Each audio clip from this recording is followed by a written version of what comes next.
India na Manipur as a Manipuri 34 tribes hai Manipuri Naga Manipuri Tangkhul Manipuri Paumai oina recognize tawraktre ba hojik se sima khangmum sange ba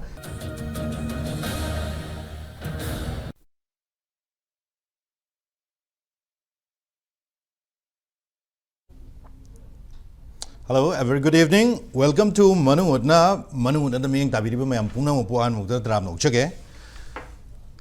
Chahi any Makai Mapung Pagraba, Adumba, Kanglup Ani Lani, the Wadabungasi Fauba, Manipur government, Hana Ledamba government, Warosh Namata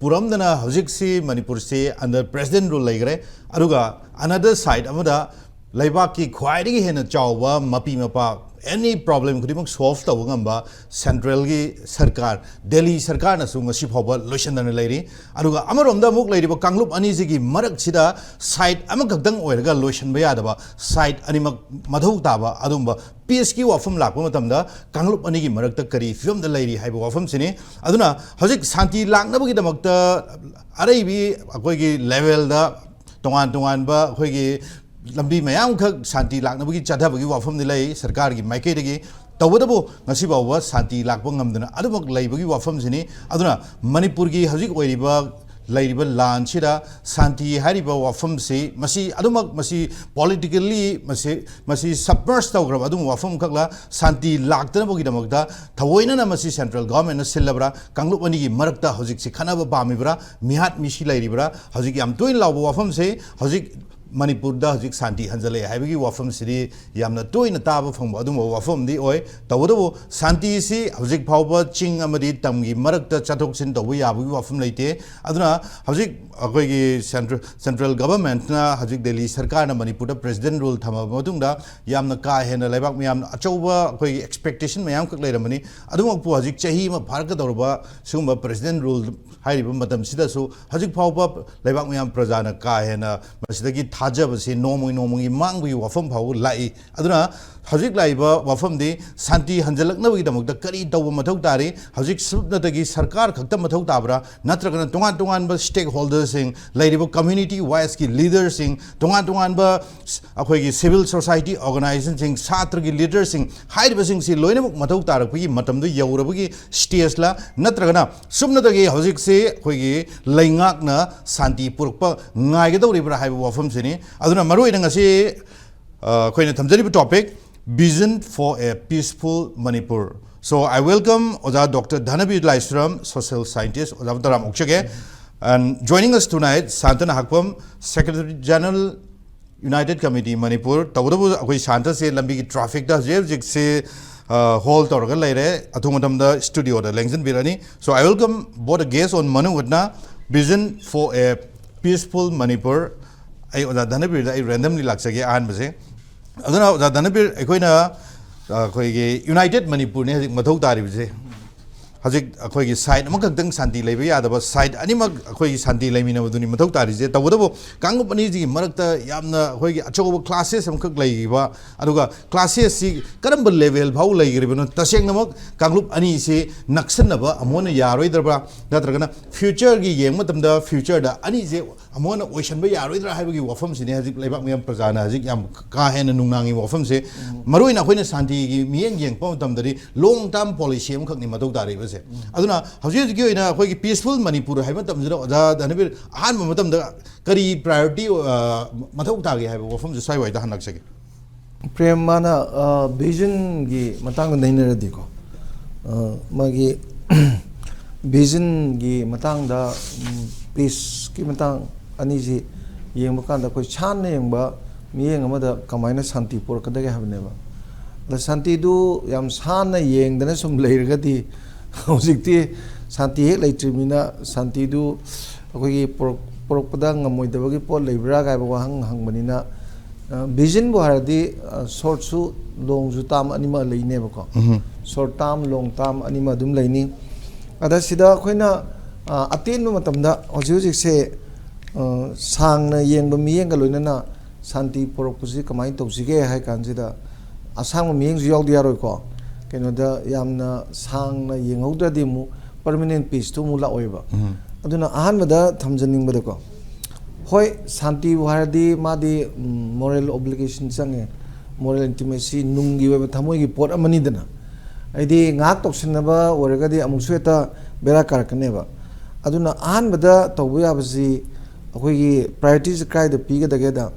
basic principles of su da khoina su ji review tawgi matamda magi basic principles khara yanai dana noba se kudamoina number 1 da khoi highway free movement jaba ani subada idp jing hanjal lakpa khotpa chalan ba free movement yan ba adai subada any violent activities ambok tawdaba adagidi maroina highway gumba kai gumbada extortion gumba tawju tawdaba adagi akoigi khulai ji hana sarapal sinar mudu hojikti crpf te sinaba aduga akon mada thamnari jina khoigi maroina maigi designated camp tuju tramari thamaga eta beli ji question laga tamudu nataba taret khatang remote area ra sangal laga thamba gaina haina dana yanagraba review tograba basic principles of the suje masi uji implement to changeba thaba oina howa je PR matamni laiba sarkar jina moi wari sana baju ministry of home affairs ka sana bani adu oragadi si tobakanda hujiki da shanti kari lero dono loi yawgreba sumdra ke diante ke hongjan ba degi di khulai education ba khulai yawdo di su leroidana adagidi mi mayam chatoksin jahan ba idp sing hanjan ba yaba khotpa gaina si mayam si loina thamgi ba pose hauji phawda madu implement tawdana leba aduna sima number 1 yanagraba potni review tawda moisu signatory wordni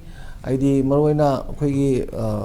cookie gi hold this moi organization kunmari dugi maroiba ani UPA ba masung kene si adum yar keno ko moi adum yar dana si yabanina sima sarkar na ahanbada masima priorities da piraga loinabak si khulai pahandaba mapan thondaba manung thamgiba adumai tawbusima tawdragadi atai mu lokthar pu yarodoine ba ko anda ani subada idp sing mayumda khun dahan baji mathau tare maramdi any suguma watho ma thobada prem khoina tawrisi ahanbada relief idina ko khoiga rescue to ahanbada ko mi du kamai tawbuno ngak senba puthokpa khotoba hontokpa rescue to bai ji tawlor kanda relief pi neba relief pi bai seng cha kar ke lebam chabam pi ni any jaga da masi thokanda transit house na magi hanai lebam du nataba mafam da transit tawraga leraga mu sangjenabagi matam khara thambaduna khoina rehabilitation da chingeba aduga relief ta chingeba aduga akon bagi ngasagi resettlement je sidi yamaru ba sidaneba waloi doise sigi resettlement jida settlement ta hol lakanda di loigre wathok du loigre hai tai nanta aduna sigi ahum je hoji pawda kon bagi resettlement je tawdaba simaga idp jingi masima tawhi tare aduga hoi leiramnina hojipudi lupa marfu pini marfu manga pini adu tawni ngangnari ko adagidi khoigi paisa khara lakh khara pibudu phangde jam tawnari paisa handokna bju yawre ado yumda leizaraju matam khara di paisa nungsa piraga cha thangna ba adagidi moigi thabai ngang tawna bagi capital loina ba pot khara di yawde yararoi aidi lerami mayam do chaningai tharngai ta dana mingonde nira sar leram nateba sen talmini dukan phawmini business run tormini adumai leba mayam jing dugi with compensation khara tawraga adumai thambiraba ni subada ko adigi mathungda khoigi adumaina leinagradi basically satra jing chathoksin tawraba ana layengi chathoksin tawraba adigi thabai ngang tawna mayam ji mai magi jaga jing da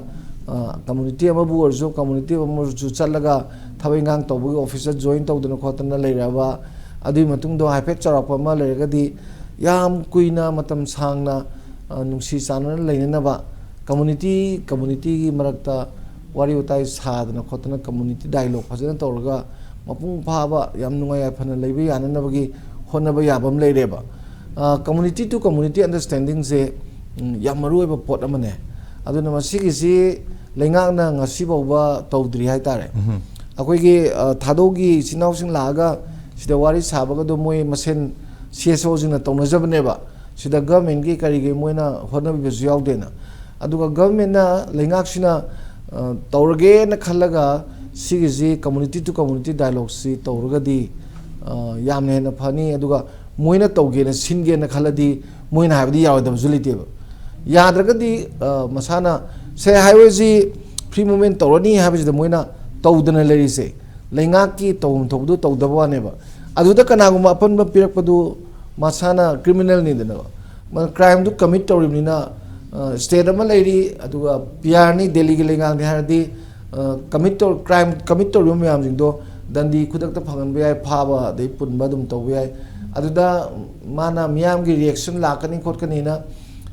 ki buduna mani dana miyam gi reaction ai je phataba potu da miyam reaction to ga phataba du sum namdana le ne di lo du kana pai ga ba question am later so ai di mana leiriba potu tawna ba hona bada khara keno to bujidi khoi gi justify taweba hoi mi mem changjage na chang pu da phu du di mem saunari dana go aduga highway chalan ji na bada thing ma pira di thingano na hai badu di yabam thoina maram di right ni dana three movement ji right ni mani India gi fundamental right constitution jaw resida right to move in a part of India hai ni free movement is lebam thokpadu fundamental right to solok padu di lengang tumina leibajidi tawge yauna tawba manbagi pot ama leibneba aduna madu lore matungda amu khoina santi ji adum sangna lehen ji haragadi akogi packing the issues na aina ngal taijaba any wathok macha ama lakpada ko wathok si sum lehen gi banataba wathok to sat salosin gi ba wathok amata lehen daba ama rani lakani wathok leitabal lam leiponte isu leitabal lam leiponte leijing do sum lotion gradi isu je amata leitana sum sitnana leiragadi lebak to kyam nyai ni akoi isdi isu je amai mathak dai su ma isu amai mathak dai su ma sum torga kaini nambo thaboda kok ta pa ko polum du pubungam da bai chang du lumjalak na lengam da gi mongda lakhiba je ngallingai degi potu lok tho hok da bai ne ba aduna ka da pot chai bada aine haijabdo chai ba potu lotion ge na khalaga di cartoon ma poraga amam toina hapchalaga pek toksala puthokra di ka du sitna lena aduda chai jino aiju chai bi option ge na pot chai phatau di hunjal ko yaroga di ka du di mot pan di loira ne ba ada manipur ge hojik lai ba mong sida sahi ani makhai sida khoinu ujabada di hojik ke ba any emerging issues je masi choktho handeiga ada anoba ma hapchan deiga hoisu ano tholai jinemu ano tholokpa tongan ba demand me am lakhena atoba kanglu kijo aduna si smaina khogi issue me ama lehen baji mota issue ji one by one amom toina sum lotion giba packing the issue je masiju lengak pana tawum thoeba santi oina nungain leinaba honabada ko I first round loy ngai dai wahum kitang lak jogi ke matam khara lei ri maroi no za khoi ge mamang gi sum yeng kom tam da lan se instigate to ga wafam am khak su lei gre even cookie gi mele lei ba cookie leaders me am no even khoi gi lei ba lan se until and unless ma khoi gi di separate administration fang dri ba wa ma khoi gi dabi haloi ha ba wafam lei aruga mai dai ha ba jati ji ga until and unless again ma khoi gi thami wafam se sign down the agreement separate administration gi santi gi wafam ta sanaroi habi wafam su mem khak lai gre and still has bo makoi adugi khongpham do khong na lai bagi adugi chau mami am khak su lai adu lai wafam di hajik si akoina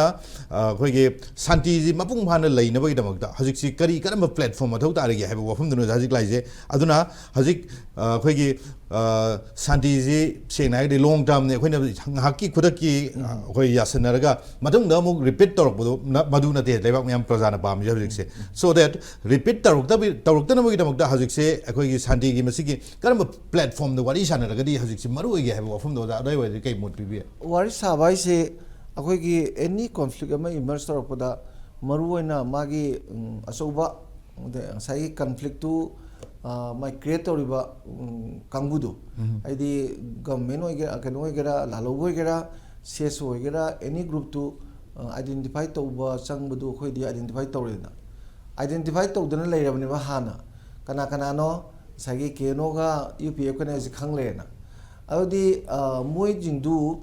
ga adagi somdana kana no yengani ꯑꯗꯨꯗ ꯂꯥꯛꯏꯕ ꯃꯅꯤꯄꯨꯔꯒꯤ ꯍꯧꯖꯤꯛ ꯂꯩꯔꯤꯕ ꯏꯔꯥꯡꯁꯤꯗꯗꯤ ꯑꯩꯈꯣꯏꯅ ꯀꯥꯡꯂꯨꯞ ꯑꯅꯤꯁꯤ ꯍꯦꯛꯇ ꯄꯥꯛꯈꯠꯇ ꯈꯟꯅꯕ ꯅꯠꯇꯦꯕ ꯃꯤꯌꯥꯝꯅꯁꯨ ꯄꯥꯛꯈꯠꯇ ꯈꯟꯅꯕ ꯅꯠꯇꯦꯕ ꯅꯧꯔꯤꯉꯩꯒꯤ ꯃꯤꯁꯑꯟꯗꯔꯁꯇꯦꯟꯗꯤꯡ ꯂꯩꯗꯅ ꯃꯣꯞ ꯊꯣꯛꯄꯗꯨꯅ ꯑꯃꯅꯤꯗꯅ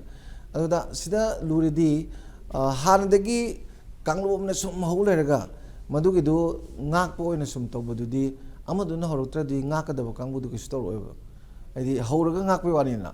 ꯃꯣꯏꯅ ꯍꯥꯜꯂꯛꯑꯦ ꯑꯗꯨꯗꯤ ꯑꯩꯈꯣꯏꯁꯨ ꯗꯤꯐꯦꯟ ꯇꯧꯅꯦꯅ ꯇꯧꯕꯗꯨꯅ ꯑꯃꯅꯦꯕ ꯑꯗꯨꯅ ꯌꯥꯝꯅ ꯃꯔꯨ ꯑꯣꯏꯔꯗꯤ ꯑꯦꯇꯦꯛ ꯉꯥꯏꯇꯦ ꯇꯧꯔꯤꯕ ꯉꯥꯏꯍꯥꯛꯇꯪ ꯂꯦꯞꯇꯅ ꯍꯧꯔꯤꯕ ꯀꯥꯡꯕꯨꯁꯤꯡꯗꯨ ꯂꯩꯉꯥꯛꯅ ꯊꯦꯡꯅꯕ ꯆꯪꯕꯗꯨ ꯃꯗꯨ ꯇꯧꯗꯕꯒꯤ ꯄꯣꯠꯇꯨꯅꯦꯕ ꯍꯧꯖꯤꯛ ꯂꯥꯛꯏꯁꯦ ꯑꯗ ꯒꯃꯦꯟꯒꯤ ꯃꯥꯏꯀꯩꯗꯒꯤꯗꯤ ꯗꯦꯜꯂꯤꯒꯤ ꯌꯨꯅꯤꯌꯟ ꯒꯃꯦꯟꯒꯤꯗꯤ ꯁꯦꯟꯇꯔꯒꯤꯗꯤ ꯗꯥꯏꯔꯦꯛ ꯍꯥꯏꯈ꯭ꯔꯦ ꯌꯨꯅꯤꯌꯟ ꯇꯦꯔꯤꯇꯣꯔꯤ ꯄꯤꯔꯣꯏ ꯌꯨꯅꯤꯌꯟ ꯇꯦꯔꯤꯇꯣꯔꯤ ꯄꯤꯕꯗꯨ ꯍꯧꯖꯤꯛ ꯍꯧꯖꯤꯛ ꯂꯩꯔꯤꯕ ꯏꯟꯗꯤꯌꯥꯒꯤ ꯄꯣꯂꯤꯁꯤꯗ ꯃꯗꯨ ꯌꯥꯗꯦ ꯄꯤꯕ ꯉꯝꯗꯦꯅ ꯍꯥꯏꯈ꯭ꯔꯕ ꯃꯇꯨꯡꯁꯤꯗꯗꯤ ꯍꯧꯖꯤꯛ ꯀꯔꯤ ꯗꯔꯀꯥꯔ ꯂꯩꯔꯤꯒꯦꯕ ꯑꯇꯩ ꯑꯗꯨ ꯑꯣꯏꯔꯗꯤ ꯉꯝꯃꯔꯣꯏ ꯄꯤꯔꯔꯣꯏꯅ ꯍꯥꯏꯕꯗꯨ ꯗꯥꯏꯔꯦꯛ ꯍꯥꯏꯔꯛꯑꯕꯅꯤꯅ ꯍꯥꯏꯕꯗꯤ ꯆꯨꯝꯅꯒꯤ ꯋꯥꯔꯤ ꯋꯥꯇꯥꯏ ꯁꯥꯕꯗ ꯂꯣꯟꯅ ꯍꯥꯏꯔꯛꯄꯅꯤ ꯍꯥꯏꯕꯁꯨ ꯅꯠꯇꯕ ꯐꯣꯡꯅ ꯊꯝꯗꯅ ꯃꯦꯗꯤꯌꯥꯗ ꯀꯩꯗ ꯁꯔꯥꯁꯟꯗꯅ ꯐꯣꯀꯁ ꯇꯧꯈ꯭ꯔꯕ ꯄꯣꯠꯇꯨꯗꯤ ꯑꯗꯨꯗ ꯃꯣꯏ ꯁꯤꯒꯤ ꯃꯇꯨꯡꯗ ꯑꯗꯨꯝ ꯇꯥꯟꯈꯤꯅꯤꯅ ꯔꯤꯌꯦꯛ ꯇꯧꯔꯒꯗꯤ ꯒꯃꯦꯟꯠꯀꯤ ꯋꯥꯔꯦꯞꯇꯨꯒꯤ ꯃꯥꯌꯣꯛꯇ ꯇꯧꯔꯒꯗꯤ ꯇꯧꯔꯤꯕꯗꯨꯁꯨ ꯃꯔꯝ ꯆꯥꯕ ꯀ꯭ꯂꯦꯝ ꯅꯠꯇꯕ ꯄ꯭ꯔꯦꯝ ꯔꯥꯏꯠ ꯍꯥꯏꯕꯁꯤꯃꯛꯇꯕꯨ ꯔꯥꯏꯠ ꯑꯩꯗꯤ ꯀꯩꯅꯣꯗ ꯔꯤꯖꯅꯦꯕꯜ ꯀ꯭ꯂꯦꯝ ꯍꯥꯏꯕꯅꯦꯕ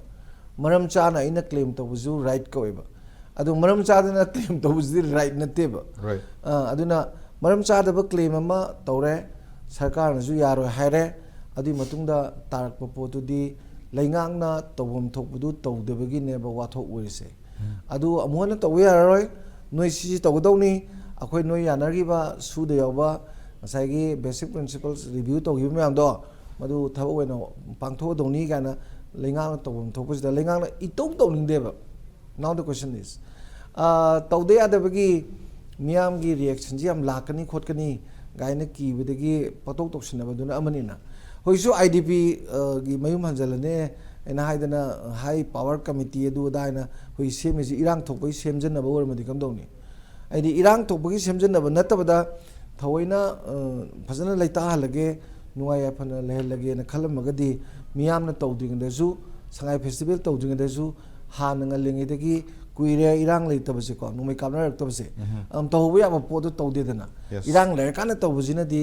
ꯇꯧꯁꯟꯅꯕ ꯃꯥꯟꯕ ꯑꯃꯁꯨ ꯂꯩꯗꯅ ꯇꯧꯁꯟꯅꯕ ꯅꯠꯇꯕꯗ ꯑꯣꯅꯦꯁꯂꯤ ꯁꯤꯟꯁꯤꯌꯔꯂꯤ ꯐꯖꯅ ꯇꯧꯒꯦ ꯍꯥꯏꯕ ꯄꯣꯠꯁꯤ ꯇꯧꯔꯒ ꯑꯗꯨꯗ ꯑꯄꯟꯕ ꯄꯤꯔꯛꯄꯗꯣ ꯍꯣꯏꯗ ꯃꯩꯇꯩ ꯑꯣꯏꯒꯦꯔꯥ ꯀꯨꯀꯤ ꯑꯣꯏꯒꯦꯔꯥ ꯁ꯭ꯇꯦꯠ ꯅꯠꯇ꯭ꯔꯒ ꯁꯦꯟꯇꯔꯒꯤꯗꯤ ꯀꯣꯔꯤꯁꯤꯞ ꯄꯋꯥꯔ ꯍꯥꯏꯅ ꯄꯋꯥꯔ ꯋꯤꯠ ꯐꯣꯔꯁ ꯍꯥꯏꯗꯤ ꯂꯩꯅꯦꯕ ꯑꯥꯏꯟ ꯊꯨꯒꯥꯏꯕ ꯑꯗꯨꯒ ꯂꯩꯉꯥꯛꯀꯤ ꯄꯣꯂꯤꯁꯤꯒꯤ ꯃꯥꯌꯣꯛꯇ ꯂꯦꯞꯄꯗꯨꯗꯤ ꯇꯧꯐꯝ ꯊꯣꯛꯄ ꯇꯧꯕꯗꯨ ꯇꯧꯗꯕ ꯋꯥꯅꯤ ꯇꯧꯍꯟꯅꯤꯡꯉꯦ ꯇꯧꯔꯒꯗꯤ ꯍꯧꯖꯤꯛ ꯍꯥꯏꯗꯣ ꯔꯤꯚ꯭ꯌꯨ ꯇꯧꯈꯤꯕ ꯕꯦꯁꯤꯛ ꯄ꯭ꯔꯤꯟꯁꯤꯄꯜꯗꯨꯗ ꯐꯖꯅ A to Z ꯐꯣꯂꯣ ꯇꯧꯈꯤꯕ ꯃꯇꯝꯗ ꯁꯥꯟꯇꯤ ꯌꯥꯝ ꯑꯣꯏꯅꯤꯅ ꯑꯗꯨꯃꯥꯏꯅ ꯊꯝꯖꯒꯦ Okay. Santa, welcome to Manu Hotna. I can see topic I remind you vision for a peaceful Manipur. Aduna Santa Laxage. Aduna Santa Sixe, we tonga to community wise, Mam from the even Manipurgi, Yanada Mashem Cookie, MLA, MLA, Pamdana, MHN meeting, go way up a code. Haji ground yeng mo tam dazu Manipurgi somewhere normalcy khara dilare no we ka na ba mi hat mi pun sigumba hanagi yam ka hena social media da amaga akoi pull dong na bagi wafum je haji yam ka hena hal habidare so now haji lai wafum di haji ge complete normalcy lag pu ngam da ba masida achauba khoi government ki obstacle si kari maina ui kari maram gi namak da haji phawa normal si pur pungam da chahi ni makhai phar po chahi ahum pharak darwa sigi madam si phawa da kai kamaina kari wafum tambe ai wahan de government gi prospect so amani ba government prospect na tana khoi je kitang hen na ko kitang hen na sangsal laga ai community gi level da sum changi ba gi hoi je Manipuri hai ba wakhalon je sum kaw gi ba gi Kau rabra iba put amadi labor na khalle bo koi maitai makta su maitai marakta su maitai Manipuri iba wahi je kau maitai na sum sakhi ba ko si sina adai naga su naga na sum sakhi ba kuki en sakhi ba samna ba ngasi da su husik kui dringai da pung ama mama da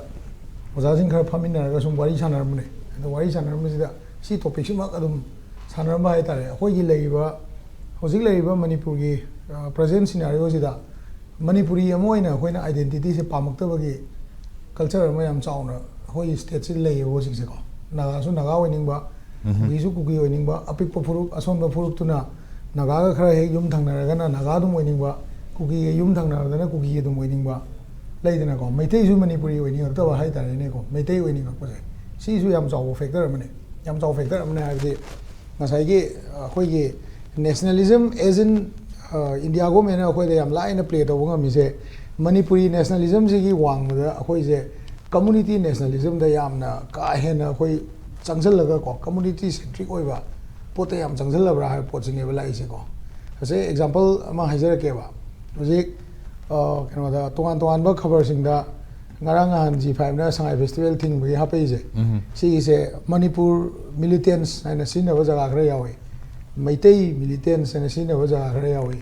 adagi ngasai gi north east insurgent na sin na ba jaga khra yawe khabar toan ba ko mai perspective da mai gi ngasai gi nakna ba rom da wangang ba nakna ba rom da wakal pu ba se si culture ma ko state si da hojik se Manipur gi itihas ta han boy na hai tare khoi ngasi bo tarak pudagi khoi na pok thing ai le ram ba lai mayam thengnar ko sing adu tarak pu mayam du marak ta si gi sina India go me na sai gi kha da na bi na ta mo da na bi na sai ba sakar na willingly to ning da ba se si gi factor ma yam chaw na create to ra boom to ra hai pot se si ne ba lai se ko mam di ga no ha ga da hojik khoi gi toan ba angle di yang se ngarang kano hengbung da kuki in pigi kano to uganda ngasai ge ke general body mi pham kan mi yaw de dubu kuki in pigi general body mi pham je hengbung da ke phami no haibadi question yam hange ba moi community manung da ko aduna ngasai ge kuki in pigi hana di kamai oiram ge da khoi si imphal da si gi bopra da kuki in pigi office le ngai matam da di kuki in pigi je Manipuri kuki in pigi oiram me ba Manipuri kuki gi in pigi oiram me ba wai bu ko hosik ti kamai oir ge ganda moina sagatchaba wakhanlon do zalengam natraga any cookie land anything adugi cookie in bi oire bo sikse akoi Manipur cookie in bi oidre ba sumain do aina represent to jari ba UCMG su all Manipur apun bagi UCM ama oigadaw do ai vocal se apun Manipuri oigadaw do maitai kak tagi vocal oigalak ta gadi government of India na act to matam da okay I am acting for the maitai okay sina cookie namak to de adre sina naga gi namak to de adre na khai do ga chat pagi somda hanaki last 10-15 years yam phajana chatle ba si opportunity mayam am su government of India na pi kamaina opportunity pi ge na ha kanda signing of suspension of operation extension of suspension of operation with say su members su signatories mayam je si angle amani sakuki gi su no gi yana pi re na ene sena am gi pabung mui ba somda lakbira ma ji su angle amani nagagi nationalism je ka hena chauna sagalan ba Manipuri naga ne hainingak tabagi Manipur gi oiba akoi Manipur manung da leiba naga ni Manipuri naga ni hainingak tabagi pot hai ta Manipuri tangul Manipuri se Manipuri paumai Manipuri hairone akoi gi kabui ko Manipuri hai wai je hainingak tabai pot se yamna toina akoi jam open noina hojikti self centric community centric da akoi gi haini ko aduna community centric nationalism da chalak panina government of India na Manipur gi future se decide to kanda as a Manipuri moina common centric Manipuri 34 tribes se yauba paumai Manipuri naga Manipuri meitei se wari bo ko akhoi na inclusively meitei ha ba po che ngarang di oza mane am phaja am bo hairam ne masi matang ne am nei na le ram ne bo khoi je ko am phaja mo hairam me meitei me se Manipuri me na hairam ma di akhoi je meitei me se enforce to ba khara bu lairam do jani ga na hairam bo oza ma su yawe ba akhoi na schedule da chan ma tam da meitei me na chalu ni na mitei akhoi khak gi mai oi Manipuri state ki me oi banga makta ba hai tare ne ko adai argument to bo ja yausale bo ho je duna akhoi se kamai to ge ha ganda future Manipur se yeng ganda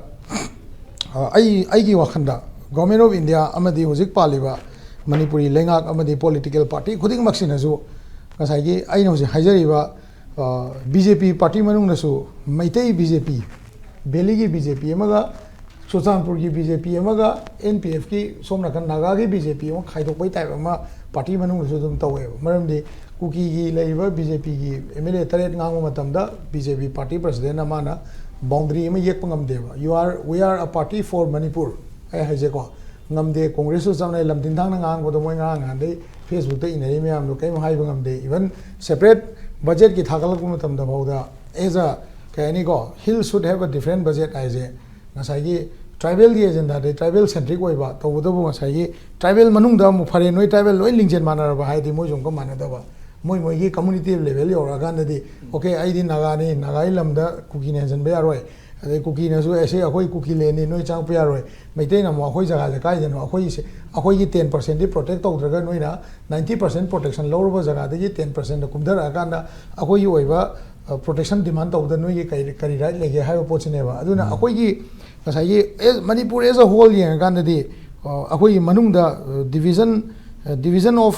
humanity hai tare ngसाई की हाइबिबा humanitarian aid ma'am अमा को अदगी humanitarian law ma'am अमा से अखोई मनुंगदा दुम divisive ओरकनिना future the Manipur से हम पीसफुल ओइबा मणिपुर अमदि ओइबा ngambagi as a future da ai as a mete as a nakpam tamudana bi as a danabi laisram as a laisram prem as a pebam nang noi अखोई हम से मणिपुर दा याम पीसफुल ओइबा मणिपुरी पेबम मणिपुरी धनवीर लाइसम मणिपुरी कनो शांतन हाकम हाइबे मुदा मैतै प्रेम पेबम मैतै धनवीर लाइसम मैतै शांतन हाकम हायगा अखोई होजिक रिप्रेजेंट तौजरीबा वारिबो आई कम्युनिटी ने को मैतै आइजना बट एज अ होल यंग तारी हुए माय आई कानो आई मणिपुरी नेबा अदो मणिपुरी हाइबा आइडेंटिटी से अखोई ने एक्सेप्ट तौनिंगदबगी पोट अमा ख याम चावना हंदकी चाही 15 हाइ तारे को सिदा चाही 30 सिदा याम चावना लेयबा अदुना गवर्नमेंट ऑफ इंडिया ना अखोई मथक्ता अदगी पालिबा लेंगाकना अखोई मथक्ता पॉलिटिशियंस सिंगना अखोई मथक्ता मणिपुरी सेंट्रिक आइडिया अमा तासलगा everyone is a Manipuri naga वगैरह कुकी वगैरह whatever you demand you have to demand as a Manipuri पोट से अखोई impose तो ngam बोजिंग से अदुगा अखोई द फाव जो ngam दे अदुना हजिक नोमै कापोबो मतमदा अखोई कुकी सिना नोमै कापे कना कुकी नो हाई तारगदी अखोई की illegal immigrant नत्रगा narco terrorist but हाई दि अदुमाय हाई को but अखोई की indigenous tribe 34 tribe हाना लेरमी से अखोई ना मोइबु पाइते जौ anybody 34 tribe any कुकी याउदबिदा को मखोई जिबो अखोई ना मणिपुरी पाइते मणिपुरी माते मणिपुरी सिंते ना कोई रिकॉग्नाइज तौबगी कैपेसिटी लेब्रा आई nga जो हन आई चै चाब जो आइको आई हाई जो आई nga से हन आई मोना ओनसल लगा नंग कई मेथै ओय दुंगा के हाई को जो आइको अदुबो अखोई की वाखलोन जिदि अखोई की ngसाई जी सिगी वाखलोन खाइबुंग तारको वाखलोन जिना मरम ओइरगांदा नागागी मरक्तसु अखोई नावय तांखुल गै चिनाव ओइनरमबसे मोइसु मणिपुरी नागा मणिपुरी तांखुल लाइबे मोता अखोई नागानी अखोई लमना नागालिमनी हाइगा लेनेबको पौमाय अखोई जिनाव क्वीन लेमिनाबा माउगी मरामगी लेइबा मैम से को चोथे आइमोल सी मैम से मणिपुरी आइमोल हाइबे मोता नागा आइमोल नि कुकी आइमोल नि हाइगा लेनेबा सिगी सेल्फ सेंट्रिक ओइबा कम्युनिटी सेंट्रिक ओइबा आइडियोलॉजी से सिगी आइडियोलॉजी अखोइना खरा थुगाइबा ngamba अखोई स्कूल के लेवल दगी एडमिनिस्ट्रेशन लेवल दगी लेदना को ओके संता अदुगी फिल्म दो लेबि तारगदी हजिकी ngasi की टॉपिक सी मरी लेने हाइदारे vision for a peaceful Manipur so नंग सांति पर्सपेक्टिव ता हजिकी vision for the peaceful Manipur जी कमाइना उबी सांता हजिकी अदुदे हजिकी अखोई की लॉन्ग टर्म अखोई येंग मतमदा आई मोतदी ngसाई हजिकी केनो से एडमिनिस्ट्रेटिव लेवल दगी पॉलिटिकल लेवल दगी खरा होंबा मा दगा ओइबेना खलेको अखोई पॉलिटिकल पार्टी नेशनल पार्टी यावगेरा से होजिंगासी अनौबा एनपीपी की मैम अमा इंडक्ट तौरे अखोई हानगी स्पीकर ओइबिरम ऑनरेबल हानगी एक्स ऑनरेबल केनो हाई तारे अखोई हेमोचंद्र मा party president vice president appoint तौरे पार्टी बीजेपी की जो प्रेसिडेंट अनौबा लाक्तोरे एंताई कांग्रेस की लेबा पॉलिटिकल लीडर सिंह मखोइना वा ngang मतमदा मोइगी पार्टी की मनुंगदा लेबा कांग्रेस पार्टी मनुंगदा यावबा की फ्रूप सिंह देन कांग्रेस पार्टी में यावबा नागा सिंह से सेल्फ सेंट्रिक ओइबा कम्युनिटी लेवल दा कम्युनिटी ओइना ngang मुहूर्ता से समना है इंडिया पार्लियामेंट जगतादी under the Indian constitution why is Manipur not allowed to do this लंबी चपे यादे खोते why and we are an Indian इन लाउरी नतो अदुददी वी आर एन इंडियन हाइदि कइनो अल्फर्ट ngangira I am an Indian Naga I am an Indian Tangkhul हाइदिनेबा रिप्रेजेंट तौबदा को अदुना I am Manipuri Tangkhul way station in India I Manipuri Tangkhul अमनी अदुना कोई मणिपुरी इरमदमदा सुमाइना सोए हाइबजे कोरिलेट तौरगा हाइबा ngambagi capacity थोकम चंगेबको अदु थोकम ngam तादी मैतैना सुनी चमानेको अखोइना एनीथिंग डिमांड तौ मतमदा एनीथिंग अपाम हाइ मतमदा अखोइ मैतै खक्तगी होय अखोइगी ngसाइगी protection of land protection of political केनोसी अखोइ तौदया तब थबक गातनी बट मसीगी डिमांड सिंग जे तौकाना अखोइ how we are going to gain a Manipuri status, how the whole of the Manipur is going to develop. अखोइना सुगुम्बा केनोगुम्बा प्रोटेक्शन अम फंगांदा अखोइना फंगी प्रोटेक्शन जिना मणिपुर से अपुनबा मणिपुर हाइ तारे एवरी प्रूफ डेवलप तौंदा how it is going to associate आइबा पोट से for example European Union da kano Ukraine ji matang na khana rise European Union ji na Ukraine ji moine loksan na bona ba Russia na yawan ning da ba mai oil reserve mayam ji ge dai natural leiba mayam ji ne ba yam men khane jam plain water hai ta de ko ado Russia na even hai ji ne ba kai gumba European Union na akoi ga lan thang ja hai ta de I am ready for the fight hai ji ne ba ado Ukraine ji neutral oil leijabne but ma European Union na join to dia roi mon support to dia roi hai ne ba wari bo ba amai to na akoi gi su Manipuri as a Manipuri when a noina labor, politicians in the ideology going as a Manipuri Nagawa in labor, layu, Manipuri Tankulu in labor, layu, Manipuri Palmayo in labor, labu, Manipuri Imolo in labu, but a hoyi, Chapona border of the community, the Peshatana Nabona of the Natraga in a Peshazi Yam Pork Nabona of the Natra Port Yam Pang Nabona of the Aduguma condition that a hoyi can say, Aina, Ayamana, Mate Moraga, Aina, Mate the Wanga, Mate the Toraga, Aina Manipur Semang of Nihawakalon today. Nagaga tanginganga Manipur semangam ne wakalon du di oireba aduna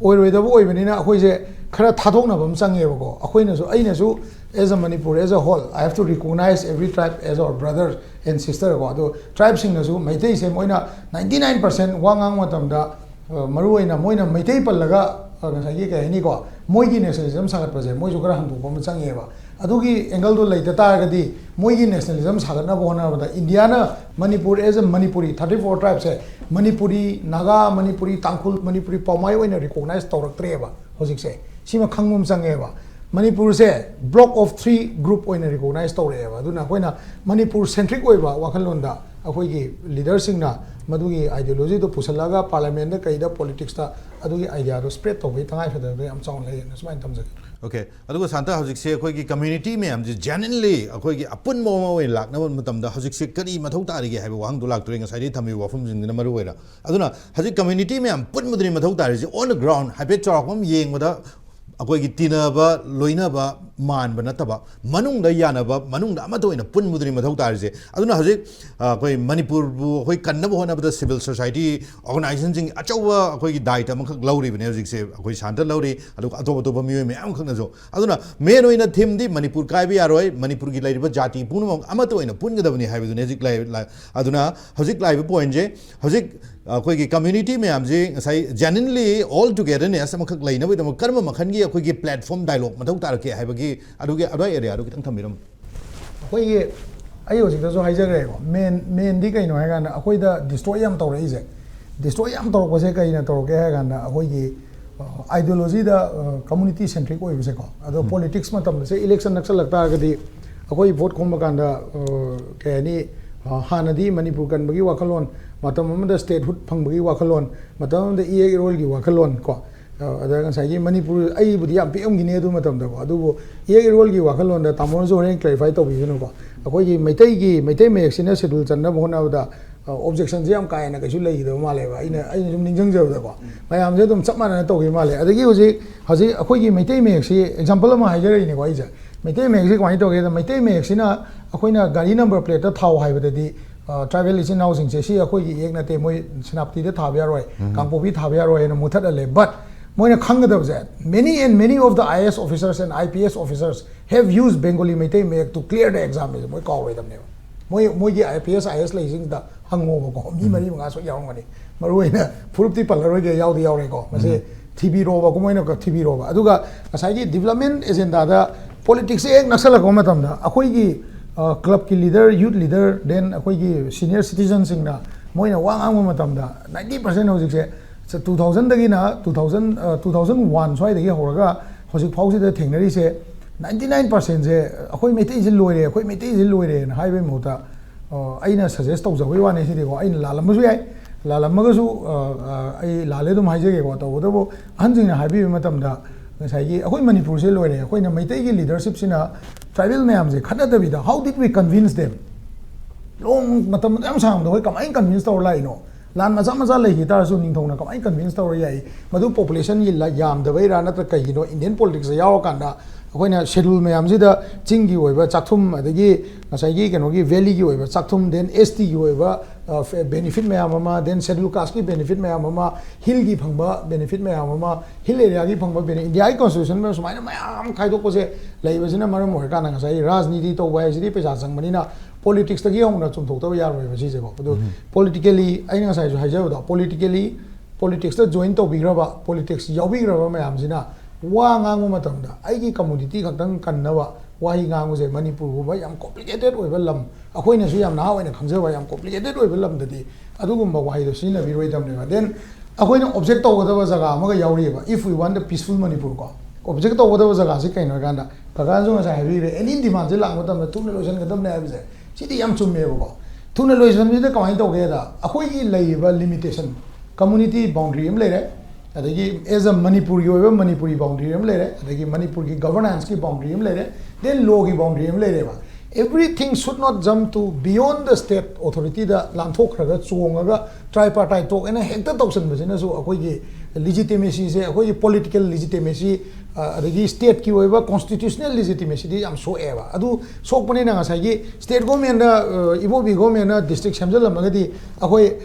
mathang gi government ga ibobi government da takna bagi mahota akoi Delhi da Ministry of Home da chithi raga akoi irang tawni aduga akoi si handon na bhona ga ni Ministry of Home na handon ga damni ha pot che sigin negotiation je when it goes beyond your family adu lanthok gi bata di it is rather easier to give a political dimension ama same da yam laina mai magi community ki political dimension ama same da yam laiba sigi potsima politician jing jina sudau ton be ade ba ko aduna si tawri gai di akoi gi kano sida marak sida maitai adu ada Manipuri ha ba wakalon jida ka la oye na ismain tamse okay ai break lau dringai da danabi da wafam dang lak jogi ge aten tak na mioda oda duna haji ai santa ju thamje ge wafam ne adu same question am dang lak jam ge oja ge oda vision for akoi gi united Manipur se masi oda mi eng da kamai lei hoje haji se hoi vision for kind of united Manipur se akhoi vision ama thambadu magi adu tarak na hona badu dana phangdoi ni dana tarak na hona dradi phangloi dana tarak na hona doi ne ba phana amna hue and cry lejino ba phana amna political consciousness lejino ba akhoi na punba ya da boy ro adagi wa thok lang thok ma amna yom ga leibo isno ba akhoi na khoi ki vision da peace saina ma urgadi adu langna ba honaraga lakadoini honadradi la aroeba okay adu gi honabadu da lairiba hojiki Manipur context sida miyam gi magi community ki behavior ko kang ki lairiba sida kari no khanari je kaidoraga karai bo yauna compromise tawna ba yani amaga sagi compromise line no pro na kana kathok pa yani karai bo kathok na ba yani ada ina ngai akoi keno na ga haise akoi na maite identity do chumeba ada adu sagalaga de topana kedaurakani gaina masi sagat hairoi da gai ju kathokpa amaneba aduna sacrifice three ethnic groups na sacrifice torpo changeba keduna ba ngai compromise line du porna ba aduna vision na santi leba yam unity leba yam nungai ba Manipur mo porok sia di kamaina porok kadage haibagi pulap honabi na mam changeba hona dragadi solak lawa exactly aduna Manipur da akoi gi apun bagi akoi gi santi mu khak lakna bagi damakta ya maru eri se akoi gi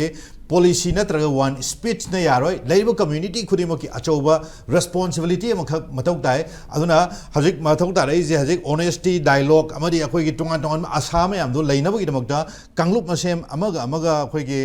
yamna achoba responsible lawner matungda afaba dialogue tawuduni mathau lai base